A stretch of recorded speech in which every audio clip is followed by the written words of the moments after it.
Olá, paz. Tudo bem? Seja muito bem-vindo, seja muito bem-vinda. Se você ainda não me conhece, o meu nome é Rosalira dos Santos e este é o canal Ame Sua Sensibilidade. Ele é um espaço para você que é uma pessoa altamente sensível encontrar informações sobre o traço e dicas para lidar melhor com a alta sensibilidade no seu dia a dia. Hoje é terça-feira e todas as terças-feiras é dia de papos e de dicas aqui no canal. E no vídeo de hoje eu gostaria de voltar a tratar do tema do relacionamento entre altamente sensíveis e pessoas narcisistas. A primeira coisa que eu queria conversar com você é que, de modo geral, a pessoa narcisista apresenta duas características que nos ajudam a identificá-la. A primeira é um sentido exagerado da própria importância. É como se o mundo girasse, ou pelo menos na cabeça dela devesse girar em torno dela, do que ela deseja, das suas necessidades, do seu humor e por aí vai. A outra característica que ajuda a identificar uma pessoa narcisista é o déficit de empatia. A pessoa narcisista tem dificuldade em empatizar com o outro, em se colocar no lugar dele, ou às vezes até em perceber como o outro está e o que ele precisa. Quando, e só quando, essas características são exacerbadas, costuma-se falar em transtorno de personalidade narcisista. Porém, este transtorno é um transtorno, ou seja, é um problema de saúde mental que deve ser diagnosticado e tratado por um profissional habilitado. Então, é preciso muito cuidado para a gente não sair por aí diagnosticando as pessoas sem que a gente tenha a formação e o conhecimento necessário para isso. Muita calma nessa hora. Mas, quando eu falo de pessoas narcisistas, eu realmente tenho que admitir que, infelizmente, muitas vezes as pais são o alvo dessas pessoas. E não é que elas andem por aí procurando uma pessoa altamente sensível para atacar, mas, ao contrário, que algumas das características ligadas ao traço fazem com que os altamente sensíveis sejam particularmente vulneráveis, não apenas a entrar em relação com esse tipo de pessoa, como também a ter imensa dificuldade de sair desses processos. E entre essas características estão três que eu gostaria de trazer aqui, porque, na minha opinião, são as que mais influenciam neste tipo de situação. E a primeira característica é exatamente o nosso alto nível de empatia. Veja, a empatia é uma daquelas 4 características essenciais do traço da autossensibilidade. E as pesquisas têm mostrado que, sim, as pais costumam ter uma atividade cerebral mais intensa nas áreas relacionadas à empatia, inclusive os famosos neurônios espelho. A segunda dificuldade que pode nos tornar mais vulneráveis a entrarmos em relações com pessoas narcisistas são os nossos limites mal definidos. A maioria de nós tem realmente sérias dificuldades em nos delimitarmos, em estabelecer o que é nosso e o que é do outro. Em parte, isso tem muito a ver com o fato de que grande parte da nossa identidade está relacionada ao cuidar dos outros. E a terceira característica que nos torna vulneráveis a este tipo de pessoa é o nosso intenso desejo de agradar, como se o nosso sentido de valor dependesse da avaliação dos outros, do olhar dos outros sobre nós. Então, essas 3 características, a alta empatia, os limites mal definidos e o intenso desejo de agradar, podem nos tornar, e geralmente nos torna, vítimas fáceis desse tipo de pessoas. Porém, estas mesmas características podem nos ajudar, podem nos blindar de cairmos nesse tipo de armadilha.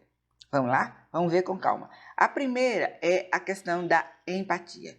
Veja, a empatia, paz, não pode ser desligada, não tem botão de liga e desliga. Ela é parte do traço, é parte de quem você é. Porém, ter um alto nível de empatia e captar o sentimento da outra pessoa não significa, eu vou repetir, não significa que você é responsável pelo sentimento da outra pessoa. Não é seu papel consertar a vida do outro porque ele está sofrendo.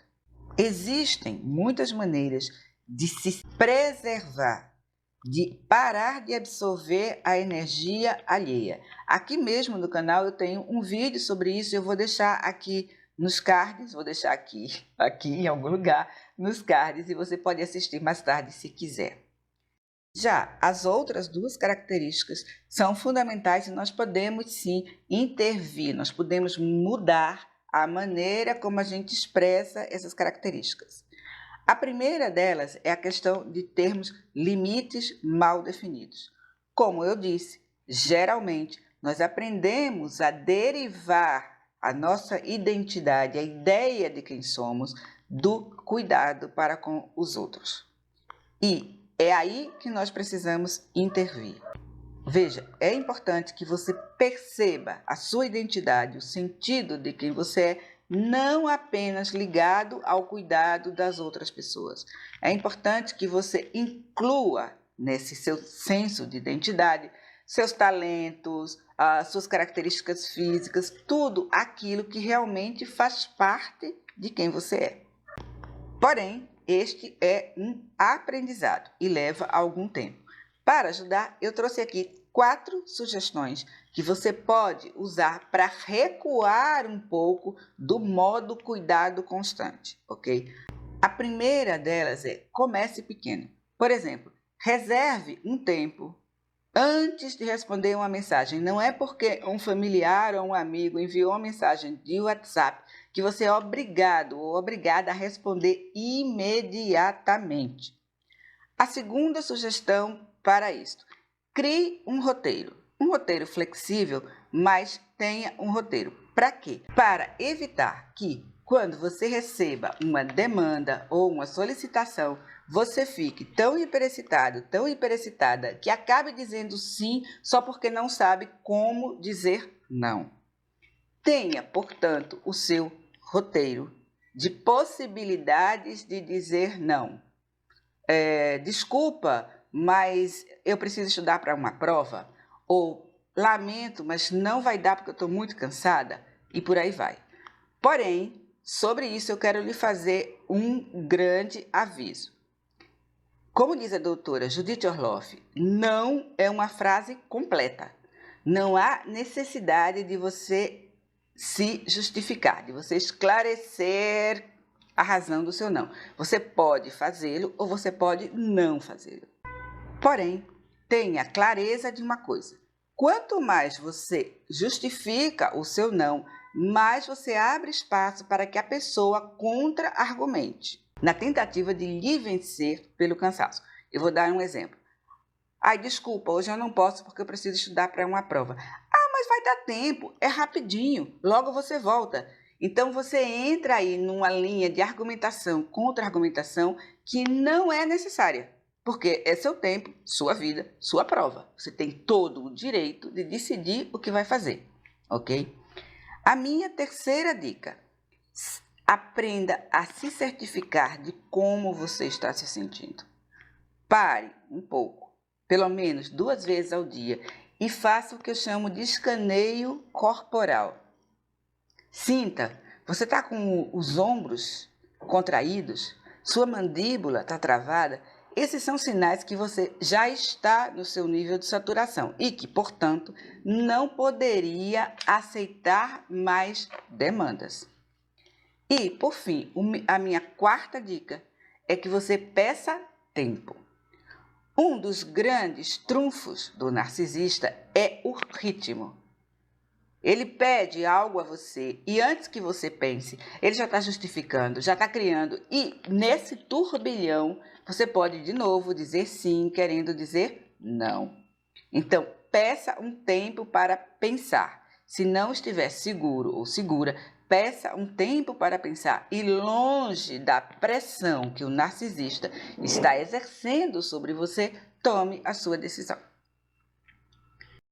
A outra característica que pode nos ajudar tem a ver com o intenso desejo de agradar as pessoas que caracteriza tantos de nós.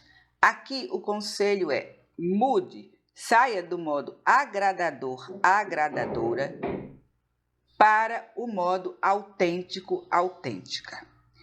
E esta questão da autenticidade já me fez pensar muito. Quando eu fiz a minha formação em coaching há uns 7 anos atrás, o instrutor disse que a pessoa que sempre dizia sim, mesmo quando queria dizer não, não era uma pessoa autêntica.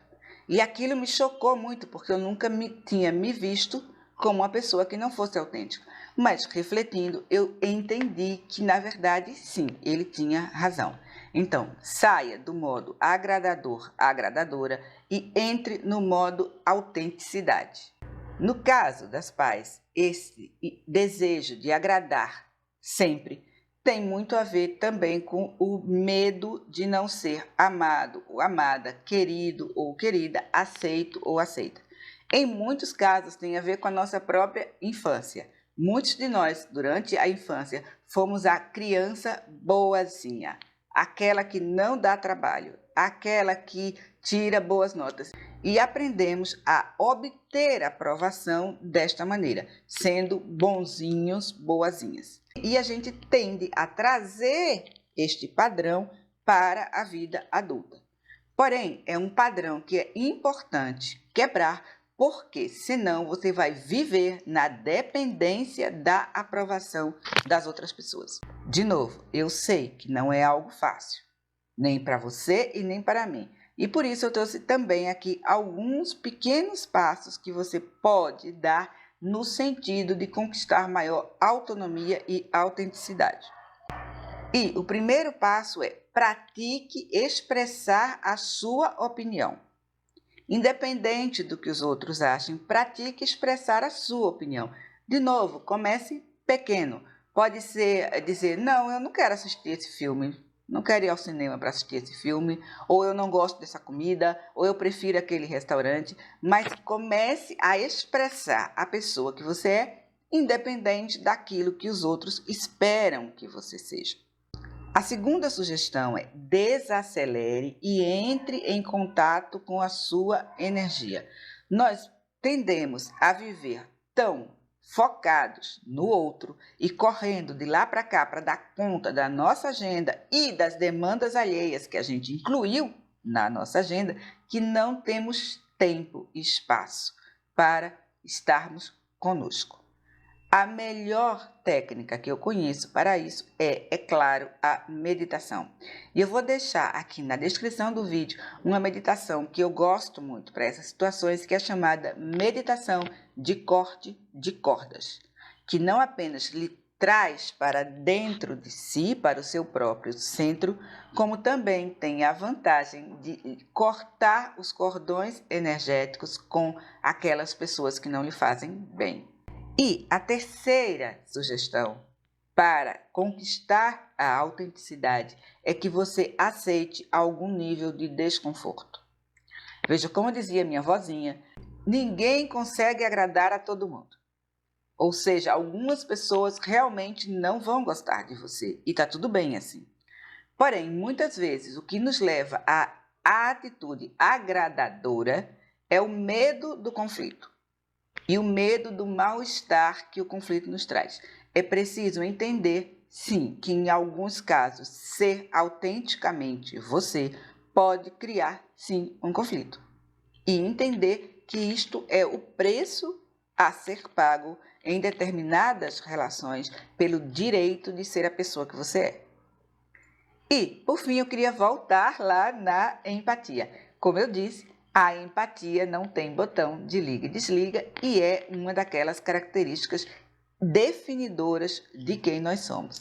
Porém, na medida que você avança nos dois outros que eu falei, na medida que você define limites mais fortes e mais claros E na medida que você deixa de viver o tempo inteiro na expectativa de agradar as outras pessoas, a sua empatia se recoloca. Ela encontra o seu lugar correto e, neste caso, a empatia deixa de ser a porta, a licença para as pessoas usarem e abusarem de você, para passarem por cima de você como se você fosse um capacho. Capacho este que você, por vezes, acaba realmente se sentindo assim e se sentindo desrespeitado ou desrespeitada. Quando você pratica e aos poucos avança na arte de estabelecer limites e no direito de ser você de forma autêntica, a sua empatia se recoloca e se transforma em compaixão. A palavra compaixão tem a ver com sofrer com, mas a compaixão é madura e responsável. Significa que você não dá para os outros aquilo que você não tem, porque por vezes é irresponsável da nossa parte, porque nós doamos a energia que a gente já não tem, o dinheiro que a gente já não tem, a força física que a gente já não tem, o tempo que a gente já não tem, nós doamos tudo isso para o outro. Então, a compaixão é madura e responsável, e é ela que nos permite realmente estar para as outras pessoas quando elas precisam de nós, ok? Bem, paz, este foi o Papos e Dicas dessa terça-feira. Como sempre, eu espero que o conteúdo tenha sido útil. Como sempre também, eu peço que se você gostou, clica no botão que aparece aí embaixo, assina o canal, aciona o sininho para receber notificações. Se conhece alguém que está preso ou presa dentro de uma relação com uma pessoa narcisista, por favor, compartilhe este vídeo e me ajude a difundir informação de boa qualidade, é claro, sobre a autossensibilidade aqui no Brasil. E, se quiser ter acesso a mais informações e dicas sobre o traço da autossensibilidade, me segue nas redes sociais, no Instagram, no Facebook, e lá você vai encontrar sempre um conteúdo novo sobre o assunto que, como aqui, eu espero que lhe seja útil para você aprender a manejar o traço da autossensibilidade e ser feliz e autêntica, sendo a pessoa que você é. Muito obrigada por ter me assistido. Beijos e bênçãos e até o nosso próximo encontro. Tchau!